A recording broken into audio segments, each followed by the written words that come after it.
So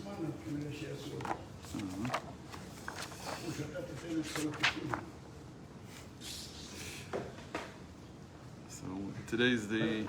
בספרים האלה רואים, גם כל הפדלת, רואים מי לומד. שומע בחורים, יוגליים, ששולחים כל מיני דברים שאתה... הערות. Today is the 24th of Tammuz, the 20th of July, and we're in the crux of the issue now. And this change between Shefa and O is what we're talking about, from influence or effluence and light. This very instrumental change that happened in Kabbalah.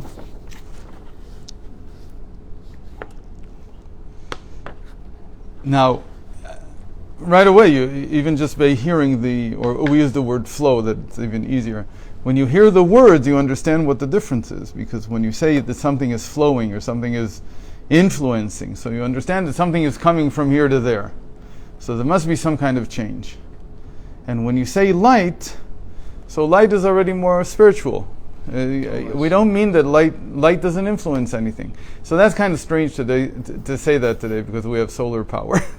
So you can't say that light doesn't do anything. But we don't mean light in the physical sense. We mean light in the sense of something coming and appearing, as opposed to something being concealed before.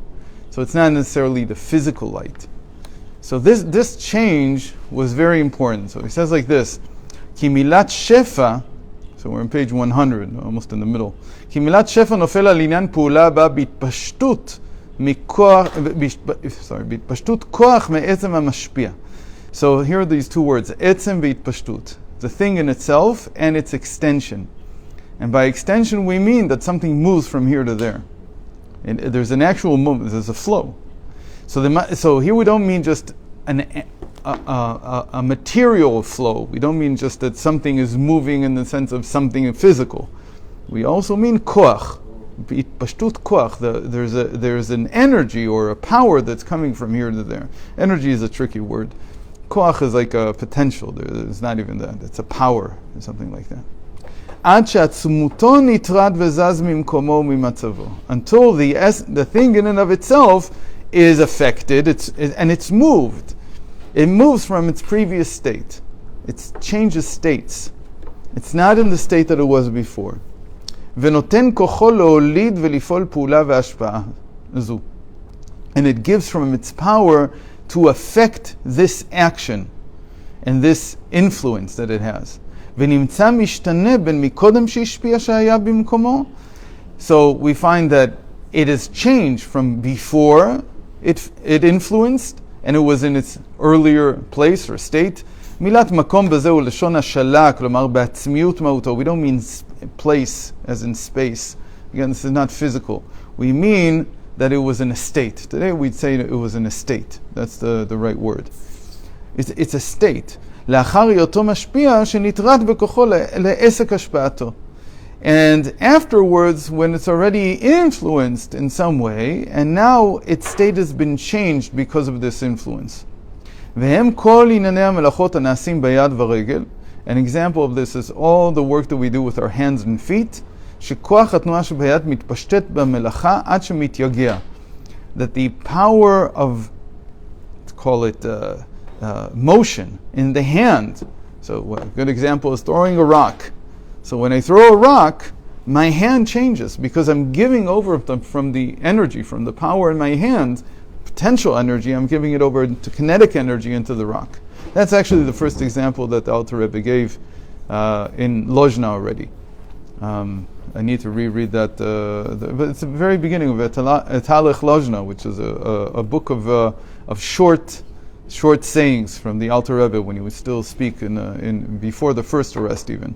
He spoke very shortly, but he gave very powerful examples. That's one of the examples that he gives. That a rock is thrown from the hand. So that's called flow. That's called shefa. Another example is this also is true when you talk about something spiritual. Spiritual, he doesn't really mean spiritual here. He means ruchani in the sense that it's not physical. but it's still physical. We still understand it as physical. What's his example? So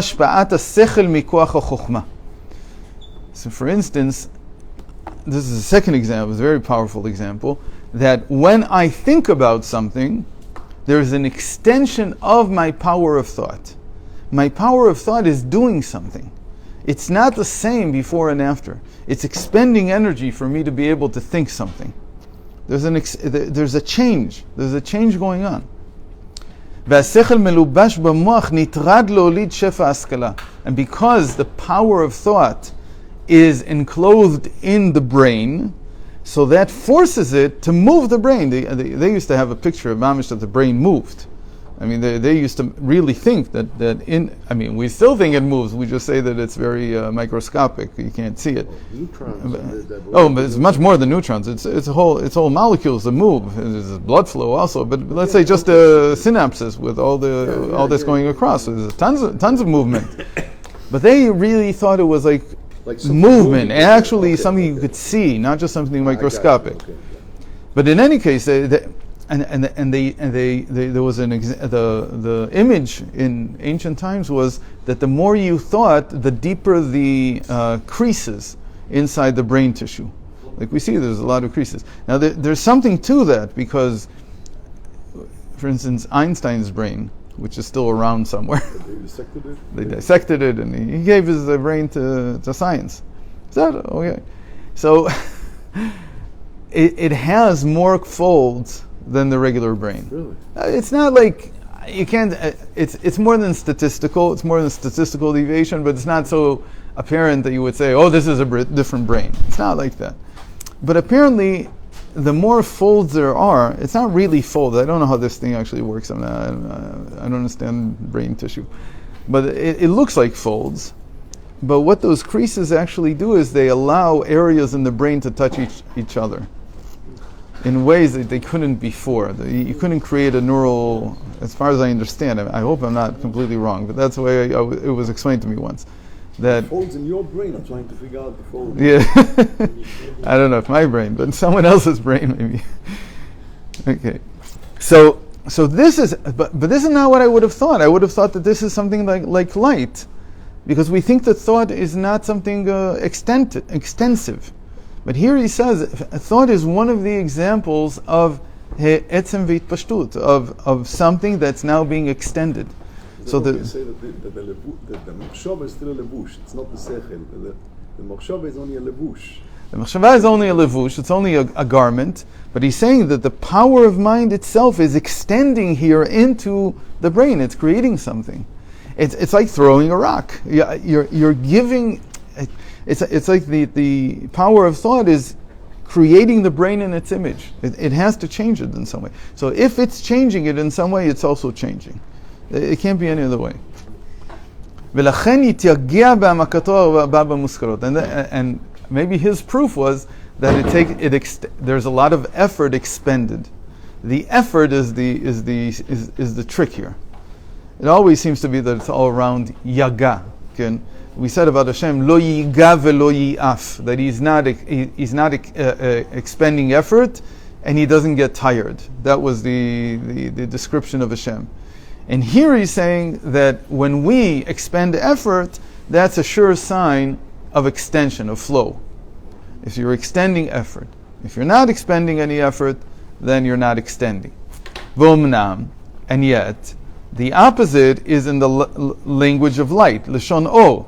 She'im heyot hu gam kenamshecha mimekoro, that even though there's also an extension going on, here he calls it by a different word. Instead of itpashtut, he calls it hamshacha, which is drawing down. It's a different word, but it almost means the same.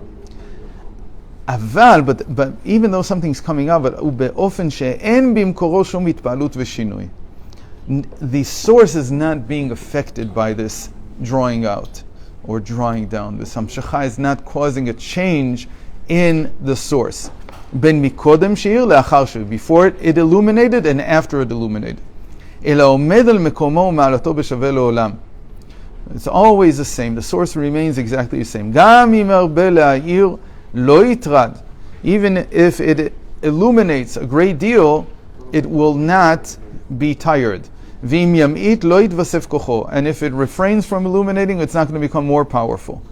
Al yedei zeh, by refraining. V'kanireh be'alil b'im'or hashemesh. As we see, he says clearly, in the light of the sun, שהזיו הנמשך ממנו אינו פועל בו שינוי, that the light that's leaving the sun, extending out of the sun, is not causing a change in the sun. Now that's a big problem today. We don't understand it that way today. It's meant to be a parable. This is what they saw in their time. In their time, it seemed like the sun could be endless. We don't understand it that way today. We understand today that every light beam that leaves is electrons leaving, there's energy leaving, and the sun is falling into itself because of that. The sun doesn't change. The light is the same all the time. No, that's what we said. There's there's stages in the evolution of a star. So we're a red whatever it's called, in the mid stage red sun or something like that. As sunlight leaves, the sun's gravity collapses onto itself, and it either becomes a red dwarf, or it becomes a white dwarf, or a black hole. It depends on how much matter was there initially. That's the understanding today in science. Again, I can't go against science because I can't rewrite all of science. Just saying that when he said this, in the science of their time, there was no change in the sun. The sun was forever. There was no sequence of stages in the sun. So it works, and for all practical purposes, right, from one day to the next, we can't measure anything. There's no change from one day to the next. But we know today, or at least we think we know, that there is energy being expended and there is a change. Yeah, that's what I'm saying. That's what we think we know today. So I can't say something, and it doesn't. We take science very seriously because we paskin halacha according to what we understand today. In any case, שמאור השמש בעצמותו בהשוואה אחת. I think I skipped something. No. אינו פועל בו שינוי, שמאור השמש בעצמותו בהשוואה אחת. That the power of the sun remains the same, always equal. והזיו, and the sunlight, נמשך ממילא ממנו. This is the most important word, that it comes out by itself. There's no energy being expended to bring it out. That is true. The electrons escape not because something's forcing them to. It's a spontaneous ejection of an electron. It's spontaneous. Memela is like spontaneous, like saying the same thing. We don't know why. We know why. We have all kinds of theories why. But in principle, it's spontaneous. The electrons are what are causing the photons to emerge, because an electron has a photon in it. In any case. כי כך הסגולתו בטבעו שבראו השם יתברך כך. Because this is how Hashem created it, this is its nature.